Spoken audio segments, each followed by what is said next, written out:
Mes chers amis, bonjour. Durant cette dernière session plénière du Parlement européen à Strasbourg, nous avons eu de nombreuses occasions de défendre les Français. Lundi, nous avons défendu notre souveraineté alimentaire. J'ai présenté en hémicycle la résolution d'objection contre l'acte délégué de la Commission qui interdit la pêche dans le golfe de Gascogne. La Commission a fait le choix de mettre nos pêcheurs au chômage technique. Ça veut dire plus de 100 millions de pertes, des pénuries dans les criées et l'asphyxie des coopératives maritimes qui constituent le poumon économique de nos territoires côtiers.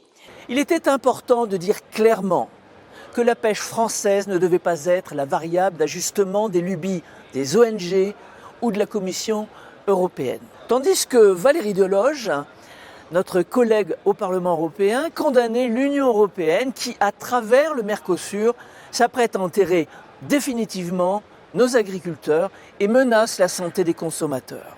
99 000 tonnes de bœuf, 180 000 tonnes de poulet et 1 million de tonnes de maïs produits avec des pesticides interdits et des antibiotiques dangereux vont débarquer dans nos assiettes. Ouvrir davantage nos marchés à cette concurrence déloyale met en péril nos territoires et notre modèle agricole. Les agriculteurs ne veulent pas dépendre des aides, ils veulent simplement vivre dignement de leur travail. Mardi, nous avons manifesté ce soutien aux agriculteurs qui s'étaient déplacés jusqu'à Strasbourg.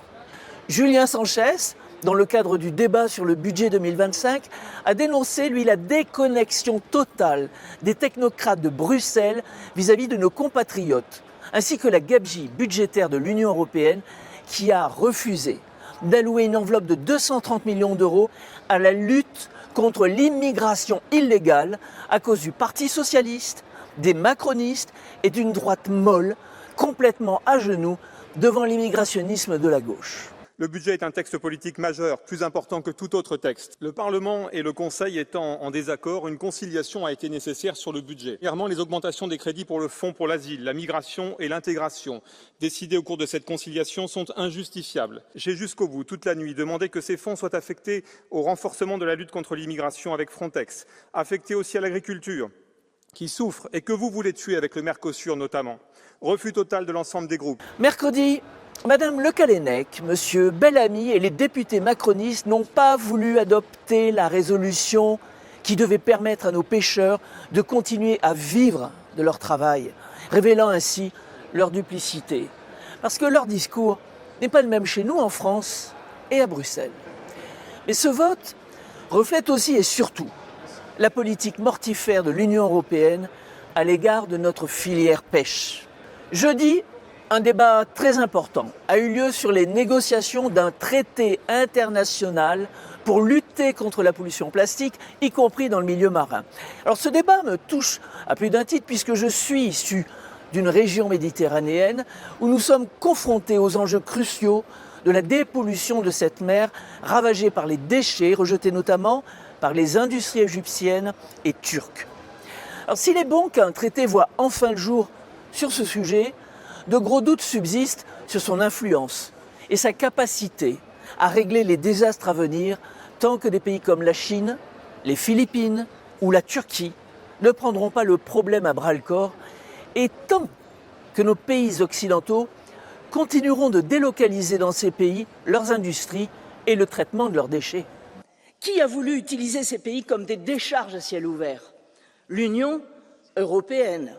Entre 2004 et 2024, les exportations des déchets de l'Union européenne vers les pays tiers ont augmenté de 72%. Il faut changer cette politique nomadiste et mortifère que les peuples d'Europe ont massivement rejetée dernièrement. La clé du problème, elle est simple. C'est le localisme, c'est le réenracinement, c'est la relocalisation de nos productions, c'est le respect des nations du Sud. C'est le respect de toutes les nations, c'est le respect des peuples. Enfin et surtout, ce qui a marqué cette session, c'est le vote de confirmation du collège des commissaires européens proposé par Madame Ursula von der Leyen. Entendez, la Commission européenne. Les multiples scandales autour de la nomination des commissaires, en particulier celle de Stéphane Séjourné, nommé par pur favoritisme macronien, entachent déjà l'action de cette équipe qui sera résolument hostile aux intérêts de la France. Nous les combattrons de toutes nos forces. Car l'Union européenne, avec les LR, jusqu'à l'ultra-gauche, ont détruit notre industrie. Aujourd'hui, ils s'acharnent sur notre agriculture et notre pêche, détruisant tout ce qu'ils touchent à coups de directives et de normes intrusives. Face à ce bilan, les peuples européens ont exigé le changement dans les urnes. Eh bien, la classe élitiste de Bruxelles, des LR à la gauche encore une fois, persiste, signe et refuse d'en tenir compte. Présidente de la Commission a décidé de maintenir un statu quo. Le processus des auditions est une plaisanterie. Des candidats ont été approuvés qui étaient clairement incompétents pour représenter l'absence de changement alors que les peuples européens veulent un changement. Voilà pourquoi on ne peut pas soutenir cette commission. L'Europe mérite mieux.